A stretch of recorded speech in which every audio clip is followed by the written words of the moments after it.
مجید رب اشرح لی صدری ویسر لی امری واحلل عقدۃ من لسانی یفقہوا قولی۔ محترم سامعین، کل ہم 6 ہجری کے معاملات بیان کر رہے تھے جب خود رسالت مآب صلی اللہ علیہ وسلم کو ہجرت کر کے آئے ہوئے 6واں سال تھا اور رسالت مآب صلی اللہ علیہ وسلم کی عمر مبارک ایک کم 60 برس کی اس وقت تھی جب یہ معاملات جو میں نکل آپ کے سامنے رکھنے کی کوشش کی۔ اس میں خاص طور پہ ثمامہ بن اسال کا تھا اور صلح حدیبیہ۔ حضرت جابر رضی اللہ تعالیٰ عنہ کہتے ہیں آپ فتح مکہ کو فتح مبین سمجھتے ہیں، ہم حدیبیہ کو فتح مبین سمجھتے ہیں۔ یہاں پر 2 بڑے معاملات تھے، ایک تو مکے والوں کا روکنا اور رسول اللہ صلی اللہ علیہ وسلم کا عمرے کے لیے نکلنا، مکے والوں کا روکنا، اور پھر رسول اللہ صلی اللہ علیہ وسلم کا صحابہ کرام سے بیعت لینا، اور پھر حضرت علی رضی اللہ تعالیٰ کی جو ہے سر پہ یہ تاج آیا کہ انہوں نے جو ہے یہ معاہدہ اہل مکہ کے درمیان اور رسول اللہ صلی اللہ علیہ وسلم کے درمیان لکھنے کی سعادت جو ہے وہ سیدنا علی رضی اللہ تعالیٰ کے حصے میں آئی اور معاہدہ تحریر ہو گیا۔ تحریر ہونے کے بعد پھر رسول اللہ صلی اللہ علیہ وسلم یہاں سے واپس نکلنے لگے تو اب احرام باندھے تھے، میں نے یہاں کل بات ہماری مکمل ہوئی تھی، احرام باندھے ہوئے تھے، کوئی احرام کھولنے کے لیے تیار نہیں تھا، قربانی کے جانوروں کو ذبح کرنے کے لیے تیار نہیں تھا۔ رسول اللہ صلی اللہ علیہ وسلم نے 1-2 بار کہا، کسی نے دھیان نہیں دیا، وہ سب اپنے غم میں تھے کہ یہ ہمارے ساتھ کیا ہوا۔ تو حضرت ام سلمہ رضی اللہ تعالیٰ عنہ نے مشورہ دیا، یا رسول اللہ صلی اللہ علیہ وسلم آپ خود جا کر کے حجام کو بلائیے، اپنا سر منڈوا دیجئے، اپنی قربانی کے جانور کو ذبح کر دیجئے، لوگ آپ کو دیکھیں گے خود بخود کر لیں گے۔ تو رسول اللہ صلی اللہ علیہ وسلم نے ایسا ہی کیا، حجام کو بلایا، سر منڈوایا اور قربانی کو ذبح کر دیا، جانور کو ذبح کر دیا۔ سب صحابہ کرام نے ایسا ہی کیا۔ یہاں سے مدینہ واپس پلٹے، ایک سکون ہوا۔ جو کل میں نے بات کی تھی نا کہ وہ شرائط میں تھا کہ کوئی مسلمان اگر مکہ سے فرار ہو کر کے مدینہ جائے گا تو اس مسلمان کو واپس کر دیا جائے گا، یعنی مکی لوگ انہیں پھر اپنی قید میں دوبارہ لے جائیں گے۔ یہ بظاہراً لگتا ہے کہ یار یہ کیا ہوگا، لیکن حکمت بہت بڑی تھی کہ یہ تو ایسا نورانی وجود ہیں، جہاں جائیں گے نور پھیلائیں گے، مکے والے واپس لے جائیں گے، اپنے دوسرے ساتھیوں کو مسلمان کر لیں گے اور مسلمان بڑھ جائیں گے، یہ فائدہ تھا۔ اور جو کافر مدینے میں مسلمان اگر اللہ نہ کرے مرتد ہو جاتا ہے تو وہ واپس آ جائے گا، مکے والے لے جائیں گے، تو ایسے گندے کو سنبھال کے کرنا کیا ہے؟ ایسے گندے بندے کو جو اسلام چھوڑ دے رکھ کے کرنا کیا؟ لے جائیں کافر، لے جائیں، ہمیں کیا ضرورت ہے اس کی؟ تو بہرحال یہ حکمتیں اتنی اس کی۔ تو پھر رسول اللہ صلی اللہ علیہ وسلم واپس جب آئے تو ایک سکون ہو گیا کہ اب لڑائی کا معاملہ نہیں ہے۔ اب رسول اللہ صلی اللہ علیہ وسلم نے اللہ کے حکم سے بادشاہوں کو خط لکھوائے، دنیا کے بادشاہوں کو جو بڑے بڑے اس وقت تھے ان کو خط لکھوائے، اور اللہ کے حبیب علیہ السلام کے خطوط کے بارے میں آتا ہے تقریباً 225 کے قریب خطوط ملتے ہیں رسول اللہ صلی اللہ علیہ وسلم کے، جو بادشاہوں کے، قبیلوں کے سرداروں کے یا کسی اور کے نام اگر لکھوانے ہوتے تھے، 225 کے قریب خطوط کا تذکرہ تاریخ میں ملتا ہے جو رسول اللہ صلی اللہ علیہ وسلم نے لکھوائے مختلف اوقات میں۔ 40 کے قریب کاتبین ہوتے تھے رسول اللہ صلی اللہ علیہ وسلم کے لکھنے والے، 40 کے قریب صحابہ کرام تھے جو مختلف اوقات میں وحی کو بھی لکھتے تھے، رسول اللہ صلی اللہ علیہ وسلم کے فرامین کو بھی لکھتے تھے، رسول اللہ صلی اللہ علیہ وسلم کے خطوط کو بھی لکھتے تھے۔ اور پرسوں ترسوں جو ہماری بات ہوئی تھی، حضرت زید بن ثابت رضی اللہ تعالیٰ عنہ کو خصوصاً حکم دیا کہ تم عبرانی زبان سیکھو، یعنی صرف عربی نہیں دوسری زبان بھی سیکھو، تاکہ اگر اس کے ساتھ ہمیں معاملہ پیش آئے تو خود سیکھی ہوئی ہو زبان تم نے، تو ہم خط و کتابت ان سے بھی ہو سکے۔ سیکھنے کے لیے رسول اللہ صلی اللہ علیہ وسلم نے حضرت زید بن ثابت کو حکم دیا، انہوں نے زبان بھی سیکھی۔ تو جب نبی کریم صلی اللہ علیہ وسلم کو لکھوانا ہوتا، خاص طور پہ جو بڑے 2 کاتبین تھے ان میں حضرت علی اور عثمان رضی اللہ عنہما تھے، ان سے جب یہ موجود نہ ہوتے تو ابی بن کعب اور حضرت زید بن ثابت، اگر وہ بھی موجود نہ ہوتے تو پھر جو بھی ان میں سے میسر آ جاتا، جو 40 کے قریب، بہرحال میں نام تو نہیں ان کے سب گنوا سکتا، ان کی ڈیوٹی ہوتی تھی وہ لکھ دیتے تھے رسول اللہ صلی اللہ علیہ وسلم، اس لیے کہ رسول اللہ صلی اللہ علیہ وسلم خود لکھنا نہیں جانتے تھے، خود لکھنا نہیں جانتے تھے رسول اللہ صلی اللہ علیہ وسلم۔ اور جس طرح حضرت علی رضی اللہ عنہ نے جب کہا کہ میں تو رسول اللہ کا نام نہیں مٹانے والا، رسول اللہ جو میں نے لکھا ہے صلح حدیبیہ میں، کہ مجھے دکھاؤ کہاں ہے، میں مٹا دیتا ہوں۔ بہرحال اب جب خط لکھنے کا ارادہ کیا رسول اللہ صلی اللہ علیہ وسلم نے، تو وہاں پر ایک سوال پیش آیا کہ یا رسول اللہ صلی اللہ علیہ وسلم، جو دنیا کے بادشاہ ہیں ان کا ایک رواج ہے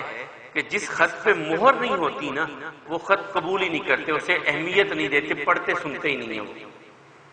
مہر بنوائی، اس سے پہلے رسول اللہ صلی اللہ علیہ وسلم نے ویسے ہی ایک سونے کی انگوٹھی بنوائی، سونے کی انگوٹھی پہنی، 3 دن پہنے رکھی، اللہ تعالیٰ کی طرف سے حکم آ گیا کہ سونا آپ کے لیے اور آپ کی امت کے لیے حرام ہے۔ پھر رسول اللہ صلی اللہ علیہ وسلم نے اسے اتار کر کے، اور جب یہ دیکھا عمل رسول اللہ صلی اللہ علیہ وسلم کا صحابہ نے، بہت سارے لوگوں نے سونے کی انگوٹھیاں بنوا کے پہن لی، 3 دن پہنے رکھی، پھر اللہ تعالیٰ کی طرف سے حکم آ گیا، رسول اللہ صلی اللہ علیہ وسلم نے اتار کر کے پھینک دیا اور کہا ان اللہ حرم علی رجال امتی الذهب والحریر، اللہ نے میری امت کے مردوں پر سونے اور ریشم کو حرام کر دیا ہے، یہ 2 چیزیں حرام ہو گئی، اتار دیا۔ پھر چاندی کی انگوٹھی بنوائی اور اس چاندی کی انگوٹھی میں 3 سطریں لکھوائی، صحیح بخاری کی حدیث ہے۔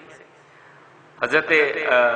انس رضی اللہ تعالیٰ عنہ کہتے ہیں رسول اللہ صلی اللہ علیہ وسلم نے چاندی کی انگوٹھی بنوائی اور اس پر 3 لفظ تھے، خود بیان کیا رسول اللہ صلی اللہ علیہ وسلم نے اس چیز کو کہ میں نے چاندی کی انگوٹھی بنوائی، اس پہ لکھا محمد الرسول اللہ صلی اللہ علیہ وسلم۔ تو لوگوں نے بھی بالکل سیم ویسی انگوٹھیاں بنوا لی، رسول اللہ صلی اللہ علیہ وسلم نے منع کیا، یہ میری انگوٹھی کی طرح کی انگوٹھیاں نہ بنواؤ، کیونکہ وہ تو خط پہ مہر لگانے کے لیے تھی،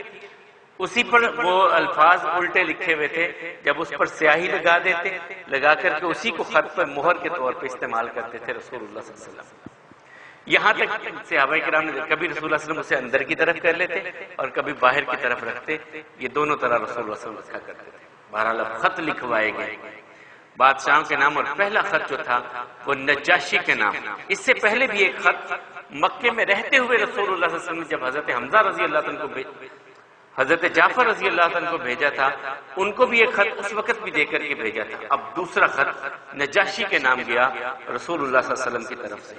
عبارت پڑھوں گا تو لمبی بات ہو جائے گی، اتنا تھا کہ سلام ہو یہ بسم اللہ الرحمن الرحیم سے محمد رسول اللہ صلی اللہ علیہ وسلم کی طرف سے نجاشی اسمہا کے نام، سلام ہو اس پر، سلام علی من اتبع الہدی۔ اس کے بعد پھر لکھا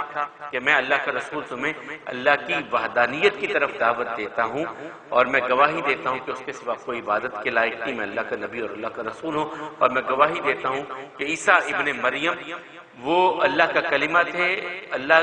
نے انہیں جو ہے وہ کلمت اللہ قرار دیا، آیت اللہ قرار دیا،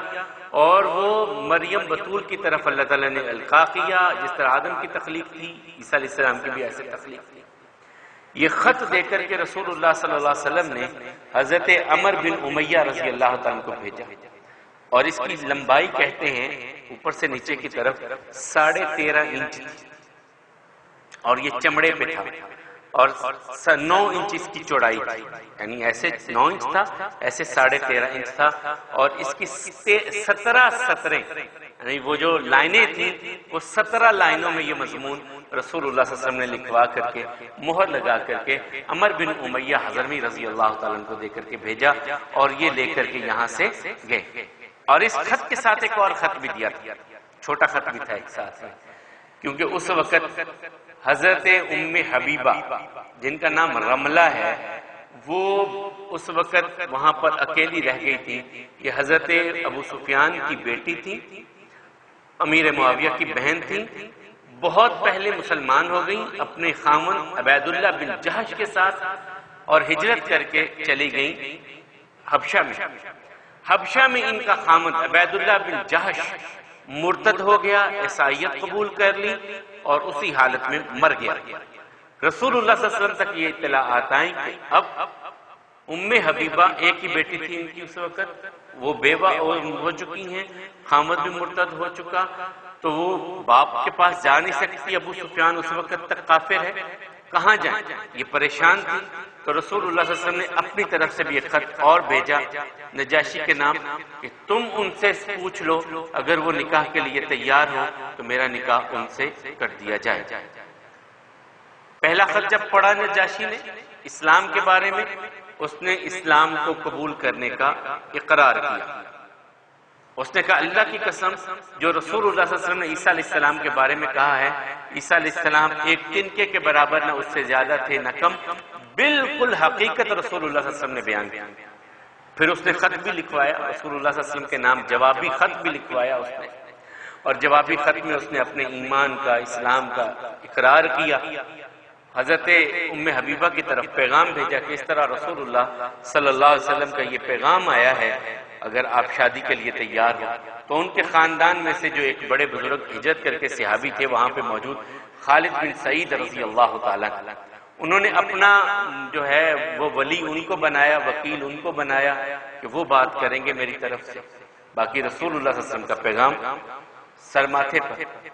تو بادشاہ نے بلایا ان کو، پھر شام کے وقت نجاشی نے، اس کا نام اسمہا تھا، اپنے محل میں بلایا، اور بلا کر کے اس نے رسول اللہ صلی اللہ علیہ وسلم کی طرف سے خطبہ پڑھا۔ اس وقت یہ نہیں جس طرح ہمارے ہوتا ہے، وہ ایک خاندان کا بڑا اور دوسرے خاندان کا بڑا اپنے اپنے خطبے پڑھتے اور پھر ایجاب و قبول کا مرحلہ آتا تھا۔ اس نے خطبہ پڑھا نجاشی نے، اور دوسری طرف سے خالد بن سعید رضی اللہ عنہ نے خطبہ پڑھا، اور اس کے بعد 400 دینار میں، باقیوں کے 400 درہم چاندی کا سکہ ہوتا ہے، دینار سونے کا سکہ ہوتا تھا، 400 درہم باقی ازواج مطہرات کے حق کے مہر تھے، ان کا 400 دینار بادشاہ نے اپنی طرف سے دیا کہ یہ میری طرف سے، یعنی نبی کریم صلی اللہ علیہ وسلم کا حق مہر میں آپ کو دیتا ہوں۔ اور اپنی بیویوں سے، گھر والیوں سے کہا کہ خوشبو اور کپڑے ان کے لیے تحفتاً لے کے جائیں ام حبیبہ کے لیے۔ وہ کپڑے اور خوشبو بھیجی گئی، اور 400 جو ہے وہ دینار بھیجے گئے۔ جو لونڈی لے کر کے گئی، خادمہ لے کر کے گئی، پہلے پیغام لے کر کے گئی تھی جب کہ رسول اللہ صلی اللہ علیہ وسلم کی طرف سے یہ پیغام آیا ہے بادشاہ کے نام، اور بادشاہ نے آپ کو پیغام بھیجا ہے، آپ شادی کے لیے اگر تیار ہوں، تو انہوں نے جو بھی زیور پہنا تھا اس غلام خاتون کو دے دیا تحفے میں کہ میرے اعزاز میں رسول اللہ صلی اللہ علیہ وسلم کی جو ہے زوجیت آ رہی ہے، جو میرے پاس ہے یہ تجھے میں تحفے میں دے دوں۔ پھر جب وہ نکاح ہو گیا تو یہ صحابہ کرام وہاں سے اٹھ کر کے بادشاہ کے محل سے جانے لگے۔ اس نے کہا نہیں ابھی رکو بھائی، اس خوشی میں کھانا بھی سب کو کھلایا جائے گا۔ اس نے کھانے کا انتظام کیا، اور کھانے کا انتظام کرنے کے بعد پھر رسول اللہ صلی اللہ علیہ وسلم کے خط میں یہ تھا کہ ان کو اب جتنے بھی یہ لوگ تیرے پاس حبشہ میں ہیں انہیں واپس مدینہ میرے پاس بھیج دو، مدینہ میں بھیج دو۔ اس نے تیاری کی، 2 کشتیاں تیار کروائیں، انہیں سوار کروایا، اور اس وقت رسول اللہ صلی اللہ علیہ وسلم خیبر میں تھے۔ جب یہ لوگ مدینہ میں پہنچے تو رسول اللہ صلی اللہ علیہ وسلم کو خبر ملی، ادھر خیبر فتح ہوا، یہ کل ہم بات کریں گے خیبر پر، خیبر فتح ہوا، ادھر یہ حضرت جعفر رضی اللہ تعالیٰ عنہ کی قیادت میں یہ لوگ بھی پہنچ گئے۔ آقا نے فرمایا اب مجھے نہیں سمجھ آ رہی کہ اس کی خوشی مجھے زیادہ ہے یا ان کے آنے کی خوشی، یعنی دونوں ہی خوشیاں اللہ نے بہت بڑی مجھے عطا کر دی ہیں کہ یہ مہاجرین بھی واپس آ گئے ہیں حبشہ سے، اور اللہ نے ادھر بھی کامیابی عطا کر دی، اللہ نے مجھے دوہری خوشیاں عطا کر دی ہیں۔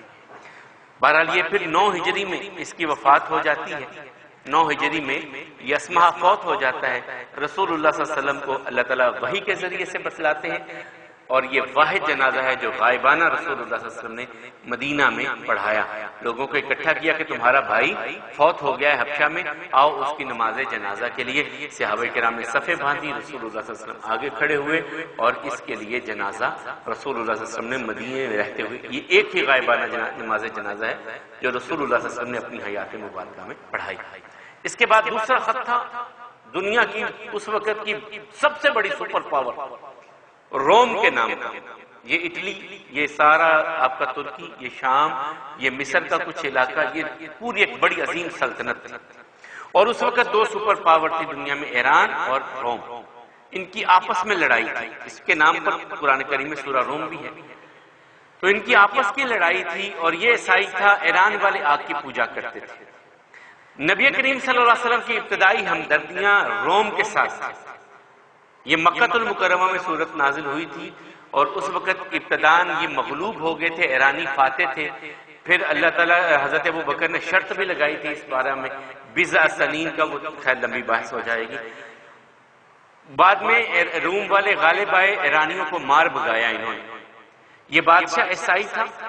اس نے وہ ان کے بقول وہ صلیب جس پر عیسیٰ علیہ السلام کو پھانسی دی گئی تھی وہ ایرانی چھین کر کے لے گئے تھے، وہ واپس لے کے آیا۔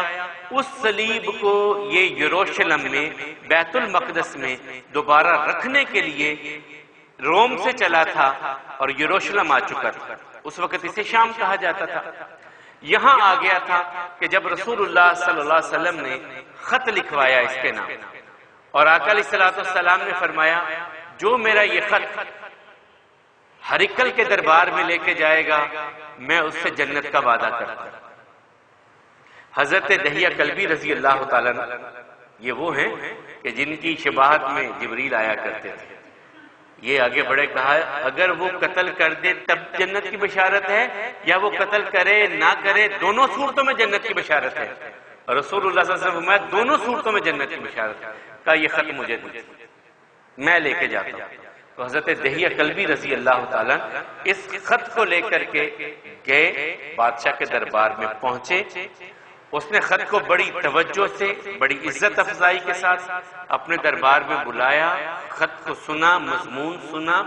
رسول اللہ صلی اللہ علیہ وسلم نے اسے بھی اللہ کی توحید کی دعوت دی، اپنی نبوت اور رسالت کی دعوت دی۔ اس نے سارا خط سننے کے بعد کچھ باتیں کی حضرت دہیہ کلبی سے، رات کو پھر بلا لیا،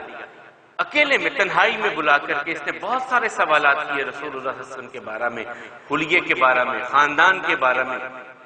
رسول اللہ صلی اللہ علیہ وسلم پر ایمان لانے والوں کے بارے میں سوالات کیے۔ بادشاہ نے سپر پاور کا بادشاہ تھا، ذہین آدمی تھا، بہت سارے سوالات کیے۔ سمجھ گیا معاملہ، اس کی سمجھ میں آ گیا۔ اس نے اگلے دن دربار بلائے، دربار میں اس نے لوگوں کو اکٹھا کیا اور دروازے بند کروا لیے۔ پھر اس نے کہا یہ میرے پاس خط آیا ہے محمد رسول اللہ صلی اللہ علیہ وسلم کی طرف سے، اس میں یہ چیزیں لکھی ہوئی ہیں، مان لو کامیاب ہو جاؤ۔ لوگوں نے شور مچا دیا، بادشاہ تو پاگل ہو گیا، بادشاہ ہمارا ٹھیک ہے اپنی جگہ پر، لیکن ہمارا عقیدہ ہے ہم عیسیٰ علیہ السلام کو ہم کیسے مان لیں؟ شور مچ گیا۔ اب اس سے جب اپنا اقتدار جاتا ہوا نظر آیا، یہاں پر وہ کھڑے کر کہنے لگا اور ٹھہرو بات تو سنو میری، شور نہ مچاؤ، میں نے تو ویسے ہی تمہیں آزما رہا تھا، تم کیا کہتے؟ رسول اللہ صلی اللہ علیہ وسلم نے فرمایا بڑا نالائق تھا، حکومت تو اس کے پاس کیا رہے گی، جانی تو ہے ہی ہے، لیکن اس نے موقع گنوا دیا، دنیا کی خاطر، اقتدار کی خاطر اس نے اسلام قبول نہیں کیا، حالانکہ حق کو پہچان چکا تھا۔ پھر اس کے بعد اس نے اسی جگہ پر شاہی ہرکارے بھیجے کہ اگر کوئی قافلہ تجارتی اس علاقے سے جہاں سے یہ خط آیا ہے ادھر کوئی آیا ہو تو ان قافلے والوں کو میرے پاس لے کر کے آؤ۔ ابو سفیان رضی اللہ تعالیٰ کہتے ہیں کہ میں تجارتی سامان اکٹھا کرنے کیونکہ امن ہو چکا تھا، میں سامان خریدنے کے لیے شام آیا ہوا تھا۔ شاہی ہرکارے بازار میں پتہ کرتے کرتے ہم تک پہنچ گئے، مجھے لے کر کے میرے ساتھیوں کو لے کر کے دربار میں پہنچے۔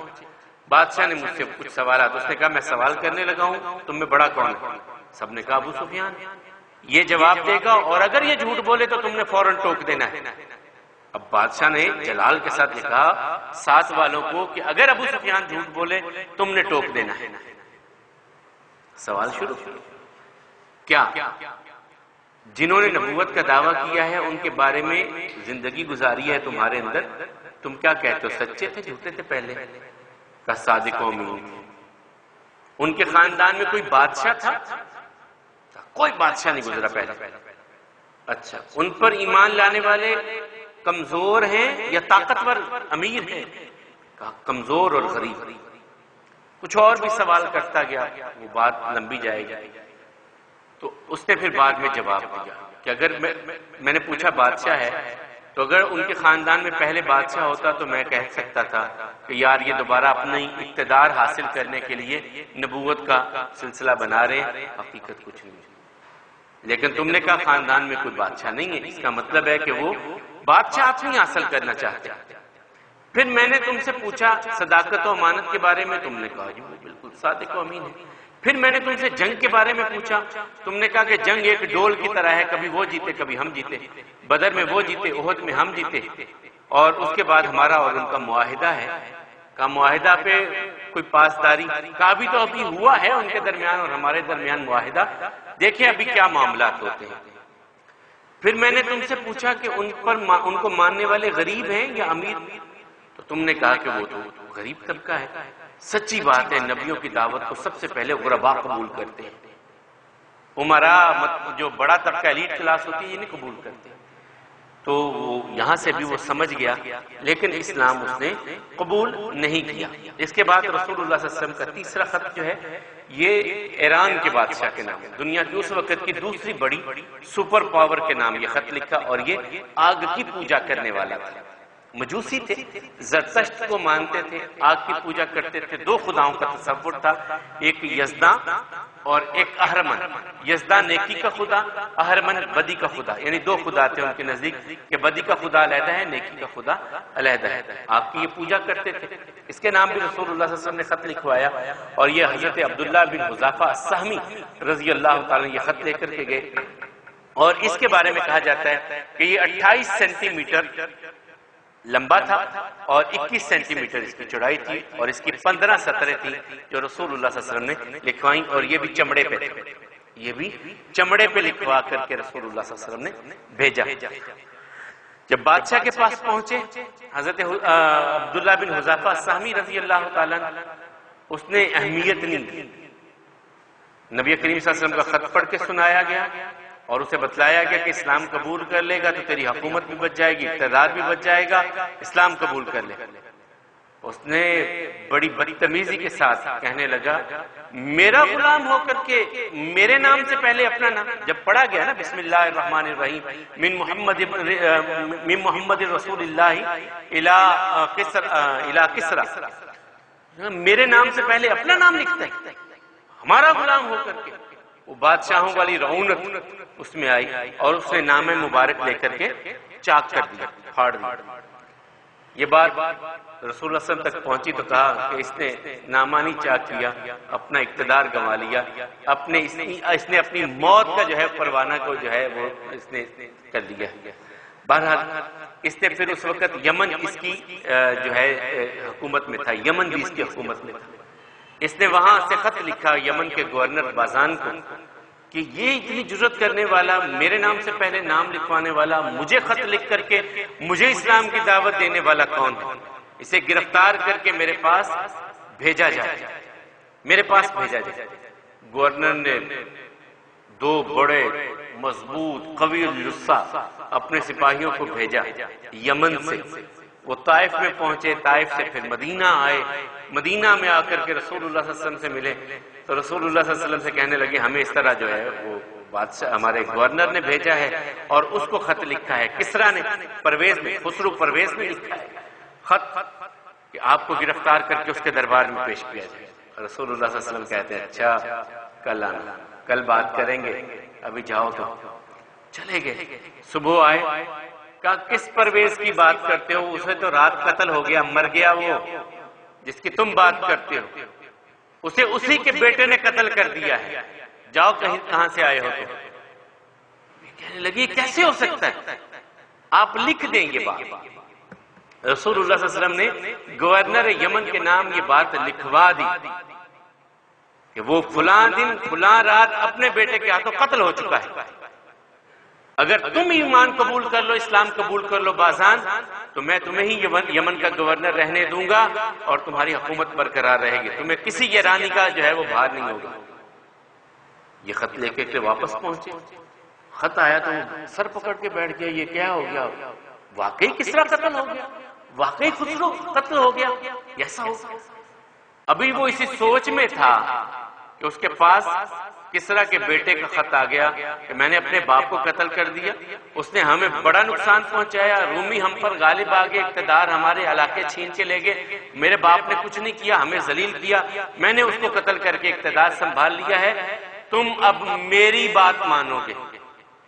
اب جب یہ اس کے پاس خط آیا اس نے کہا تیری نہیں مانتا، اب تو مدینے والے کی مانوں گا، اب تیری نہیں مانتا۔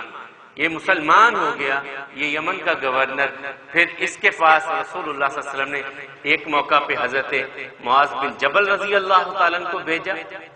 انہیں بتلانے کے لیے، سکھانے کے لیے نماز، دوسرے احکامات، اور دوسرے موقع پر سیدنا علی رضی اللہ تعالیٰ عنہ کو بعد میں، وہ پھر آئے تھے حجۃ الوداع کے موقع پہ واپس آئے تھے، ان کو پھر یہاں پر بھیجا حضرت علی رضی اللہ تعالیٰ کو زکوٰۃ کو اکٹھا کرنے کے لیے اور دوسرے معاملات کو سنبھالنے کے لیے یمن میں حضرت علی رضی اللہ تعالیٰ کو بھیجا گیا۔ چوتھا خط رسول اللہ صلی اللہ علیہ وسلم نے لکھوایا مقوقس کے نام، یہ مصر کا بادشاہ تھا، یہ بھی عیسائی مذہب رکھتا تھا، اس کے نام خط لکھوایا، اور حضرت حاتب بن ابی بلتع رضی اللہ تعالیٰ یہ بدری صحابہ کرام میں سے ہیں، یہ خط لے کر کے وہاں پہنچے، بادشاہ کو ملے۔ یہ اسکندریہ میں اس وقت ساحل سمندر پہ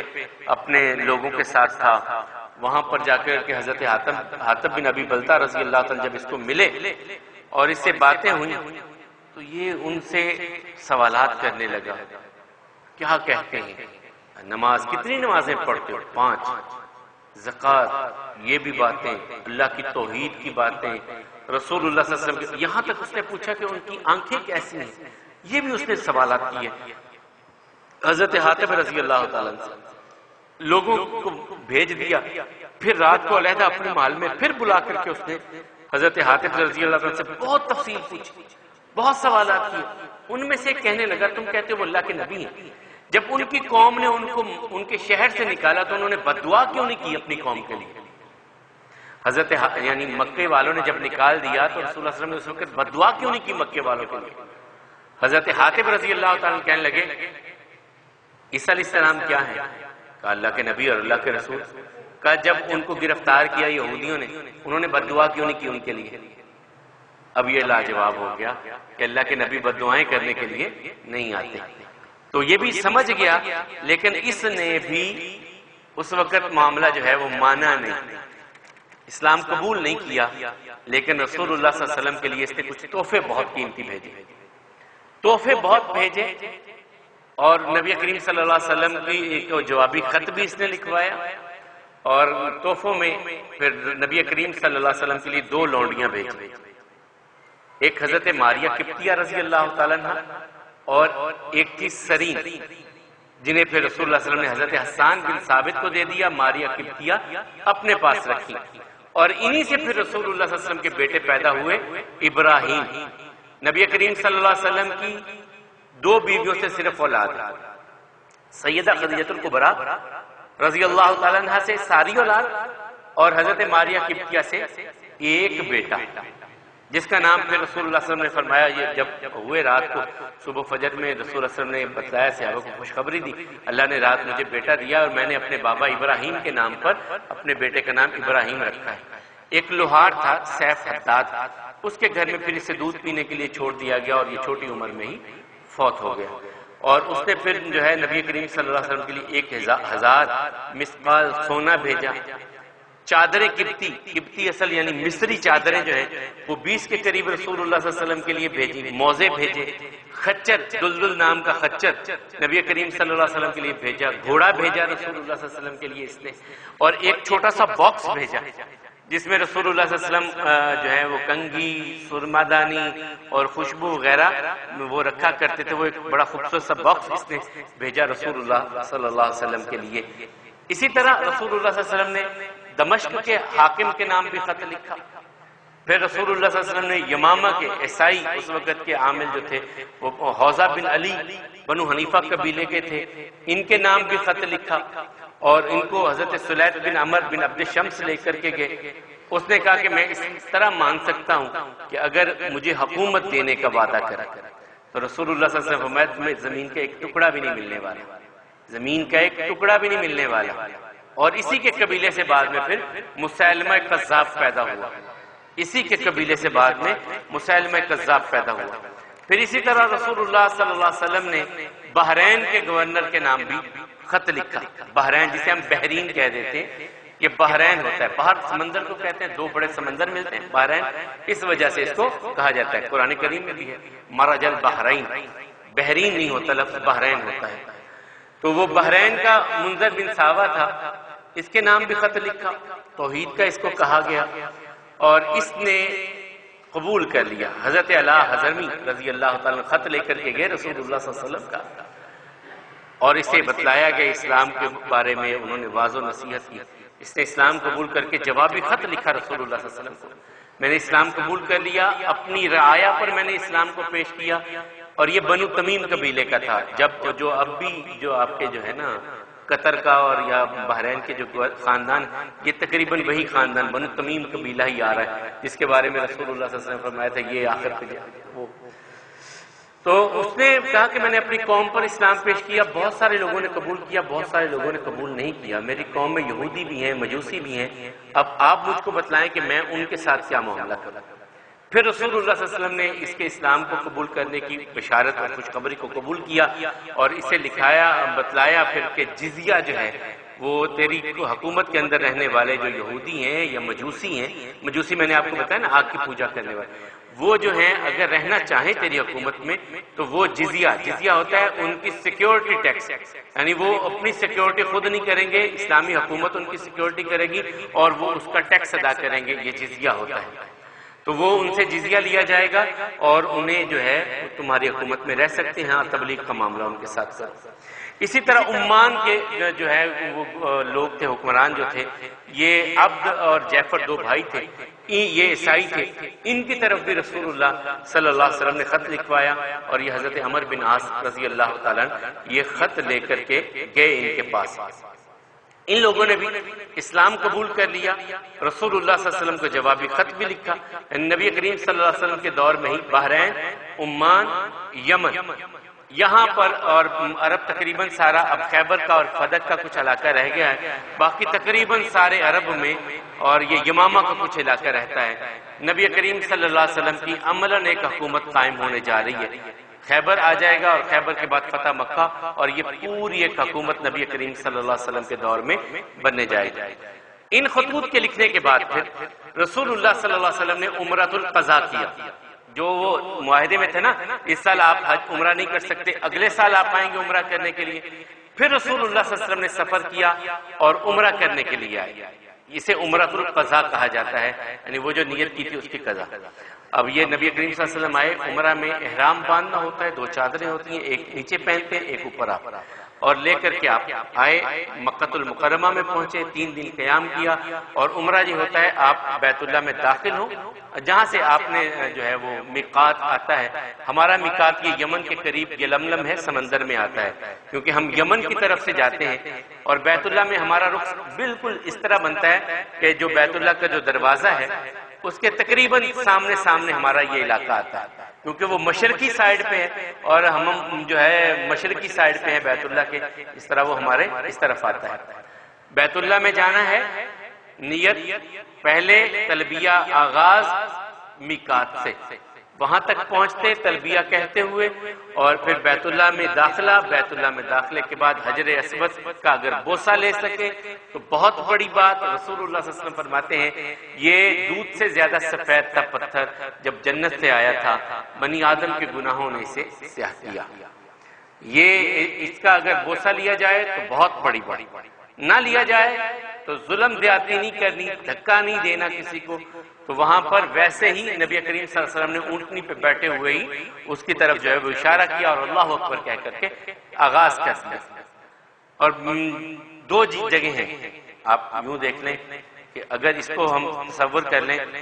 یہ کونا اور یہ کونا، یہاں پر حجر اسود ہے اور یہ کونا ہے رکن یمانی،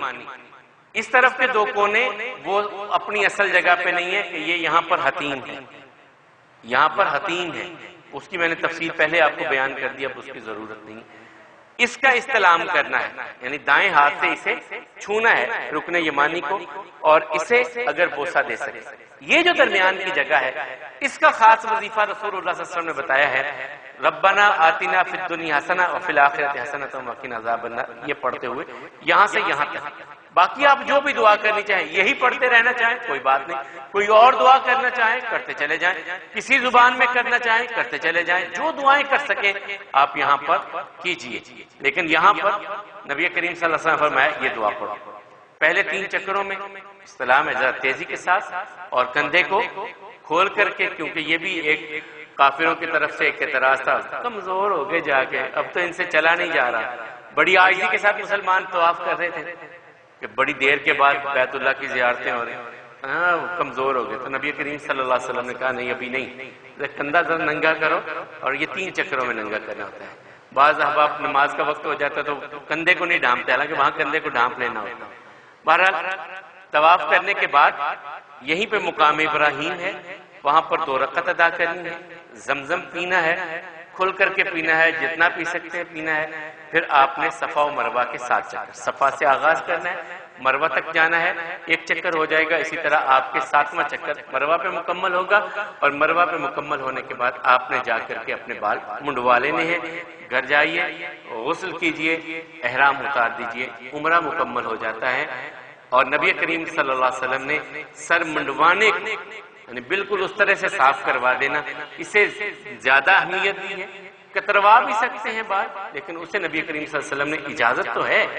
اس میں کوئی شک نہیں ہے. قرآن کریم میں اللہ تعالیٰ نے کہا، لیکن منڈوانا جو ہے وہ زیادہ بہتر ہوتا ہے. اور نبی کریم صلی اللہ علیہ وسلم فرماتے ہیں جب غربت آ جائے، تنگ دستی آ جائے، عمرے پہ عمرہ کرو، حج پہ حج کرنے کی کوشش کرو، اللہ تمہاری تنگ دستی کو تونگری میں بدل دیں گے. یہاں پر ہم کل بات کریں گے اب خیبر کے حوالے سے، رسول اللہ صلی اللہ علیہ وسلم کی 2 اور شادیاں ہیں ان کے حوالے سے، اور پھر کوشش کریں گے کہ ہم فتح مکہ کی طرف چلے آئیں کہ وہ کیا اسباب تھے کہ مکہ کی طرف رسول اللہ صلی اللہ علیہ وسلم کو آنا پڑا. صلح حدیبیہ کا معاہدہ ٹوٹ گیا، کس نے توڑا، کیوں توڑا، کیسے ٹوٹا، یہ کل کریں گے. 4 دن باقی ہیں، معاملات بہت سارے ہیں، لیکن میں کوشش کروں گا کہ انہیں 4 دنوں میں مکمل کرنے کی. آپ لوگوں نے بہت ساتھ دیا، میری عزت افزائی کی، یقیناً بہت عزت افزائی آپ نے کی کہ 1 مہینے کے قریب مجھے آپ نے جھیلا ہے. 26 دن آج ہونے کو آئے ہیں، تو 4 دن ہیں. اب کوشش کیجئے کہ جو ساتھی نہیں آ سکے انہیں بھی ساتھ لانے کی، اور انشاءاللہ اتوار کے دن مکمل ہوگا، اور کھانے کا بھی انشاءاللہ وسیع انتظام ہم کریں گے. آج ہم نے بات کی تھی رسول اللہ صلی اللہ علیہ وسلم کے مبارک خطوط کے حوالے سے، اور انگوٹھی کے حوالے سے، اور عمرۃ القضاء کے حوالے سے، کہ رسول اللہ صلی اللہ علیہ وسلم نے دنیا کے بادشاہوں کو خط لکھوائے. خط لکھوانے کے بعد رسول اللہ صلی اللہ علیہ وسلم نے جو ہے وہ بادشاہوں کو جو خط لکھوائے تھے ان کی وہ جو میں نے کل کہا تھا آپ کو کہ میں کاپی آپ کو دکھانے کی کوشش کروں گا، تو یہ مجھے 5 مل سکے ہیں نبی کریم صلی اللہ علیہ وسلم کے جو اس وقت دنیا کے مختلف جگہوں پہ پڑے ہوئے ہیں، وہ 5 ہیں. یہ جو پہلا ہے اس کے بارے میں کہا جاتا ہے کہ یہ ہرقل کو جو خط لکھوایا تھا اس کی سیاہی ختم ہو چکی ہے، لیکن یہ ابھی موجود ہے. اور یہ نبی کریم صلی اللہ علیہ وسلم نے جو عمان کے بادشاہ کو لکھوایا تھا اس کے بارے میں کہا جاتا ہے کہ یہ ہے. میں بعد میں گروپ میں سینڈ کر دیں گے، یہ اس کی تصویریں بھی انشاءاللہ واٹس ایپ گروپ میں آ جائیں گے. یہ ہے جو ایران کے بادشاہ کو لکھوایا تھا اور اس نے چاک کیا تھا. یہ جو درمیان میں آتا ہے یہ اس کے نامہ مبارک جو ہے وہ جو چاک کیا تھا وہ یہ تھا. اور اسی طرح ایک خط کا یہ جو اس دور میں رسول اللہ صلی اللہ علیہ وسلم نے لکھوائے، اس میں سے ایک پر جو مہر نبوت ہے وہ بڑی واضح ہوتی ہے، باقیوں پہ کم ہے. یہ والے یہ نیچے اوپر اللہ ہے، پھر رسول ہے، پھر نیچے رسول اللہ صلی اللہ علیہ وسلم کا نام ہے. یہ جو ہے اس پر واضح ہوتی ہے. تو بہرحال یہ انشاءاللہ واٹس ایپ گروپ میں اس کو ہم سینڈ بھی کر دیں گے. تو آج خطوط ہی کے حوالے سے اور عمرۃ القضاء کے حوالے سے اور سیدہ ام حبیبہ کے نکاح کے حوالے سے بات ہوئی ہے، اور کل انشاءاللہ باقی معاملات کو بھی ڈسکس کریں گے. اللہ کے ملاقات ہم سب صحت اور ایمان والی زندگی عطا فرمائے، کمیوں کوتاہیوں سے درگزر فرمائے. اقول قولی ھذا والحمد للہ، استغفر اللہ لی ولکم ولسائر المسلمین.